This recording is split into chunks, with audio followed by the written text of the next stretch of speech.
안녕하세요, 오친작가입니다. 파리 개선문, 파리 에펠탑, 하나가 아니라 여러 개가 있습니다.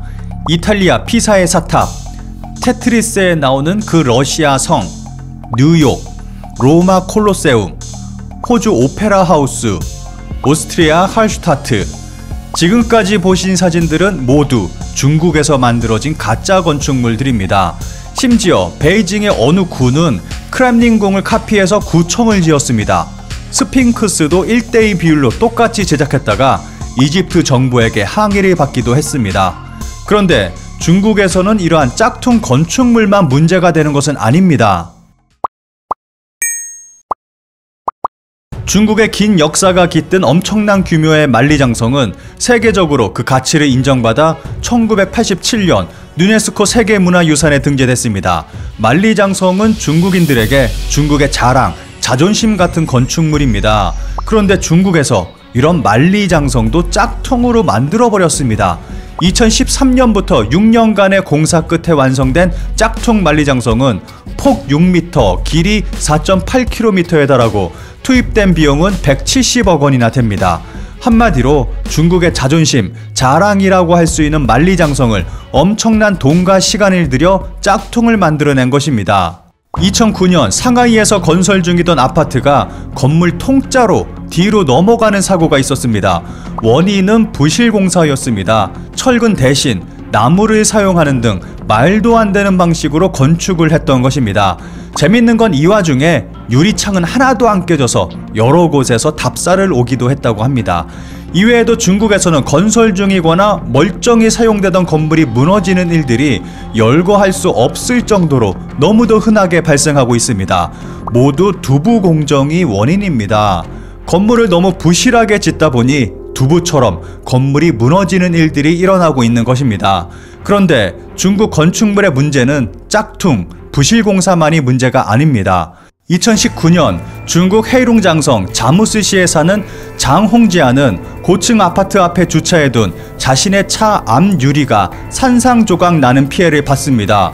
33층 아파트에서 누군가 아래로 던진 두부가 원인이었습니다. 그러나 두부를 던진 사람은 결국 찾지 못했습니다. 2020년 3월 중국 저장성 샤오싱에서는 아파트 단지 정원에서 놀던 14개월 아이의 머리 위로 벽돌이 떨어졌습니다. 아이는 곧바로 병원으로 옮겨졌지만 뇌사 상태에 빠지고 말았습니다. CCTV 확인 결과 벽돌은 아파트 베란다 쪽에서 날아온 것으로 확인됐습니다.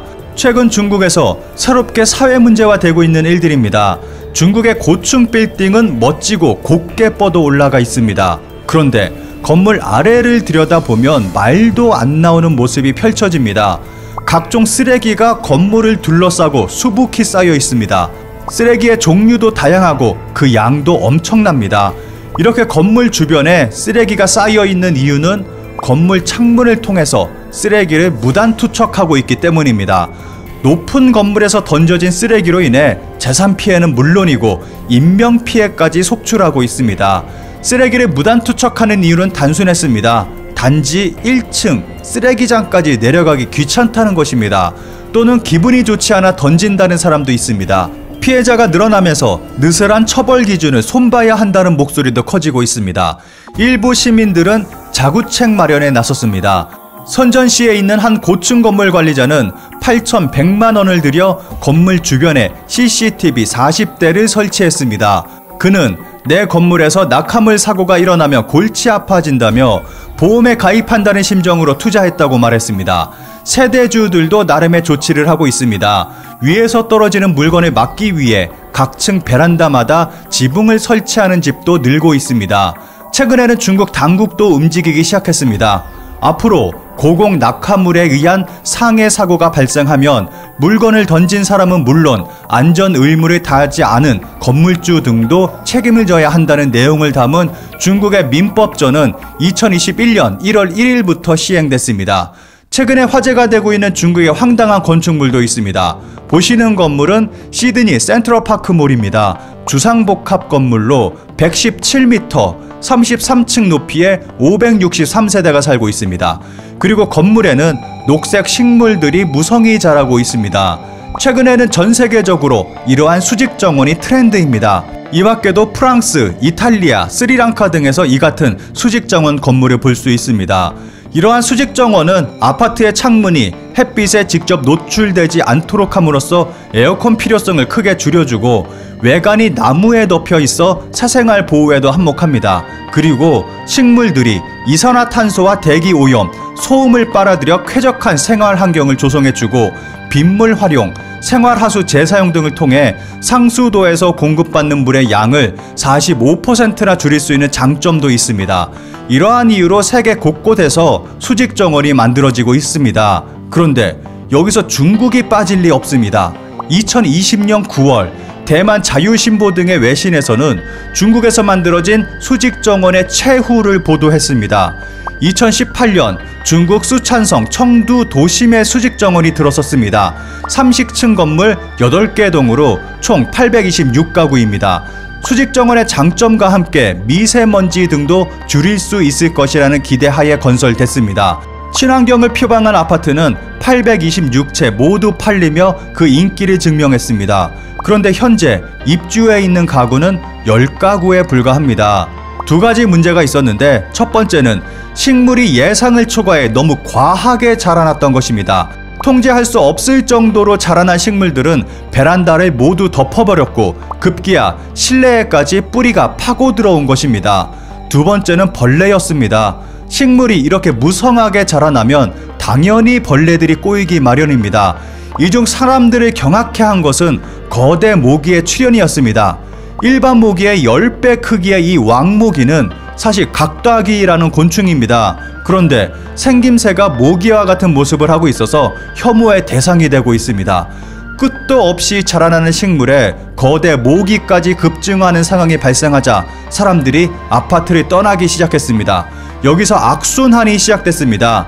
돌볼 사람이 없으니 식물들은 더 빠르게 자라났고 그와 동시에 왕모기도 더 많이 증식하게 된 것입니다.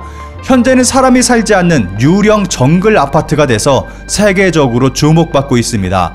다른 나라들은 성공적으로 잘 만들어서 사람들이 살고 있는데 중국은 도대체 어디서부터 잘못된 것일까요? 최근에 엄청난 비용을 들여 건설했는데 세계적 망신만 당한 중국의 건축물이 또 있습니다. 2012년 중국 랴오닝성의 랜드마크로 불리는 거대 조형물이 완공됐습니다. 상하이의 랜드마크인 동방명주 TV타워 설계를 책임졌던 유명 건축사가 설계해 주목을 받기도 했습니다. 그런데 지름 170m, 높이 153m인 이 조형물로 인해 중국 당국은 골머리를 앓고 있습니다.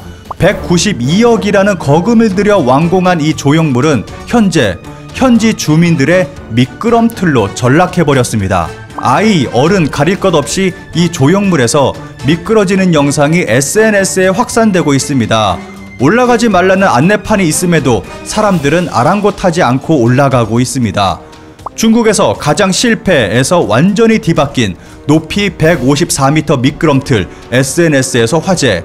이러한 모습은 일본을 비롯해 보시는 영상같이 해외 언론에도 보도되고 있는 상황입니다.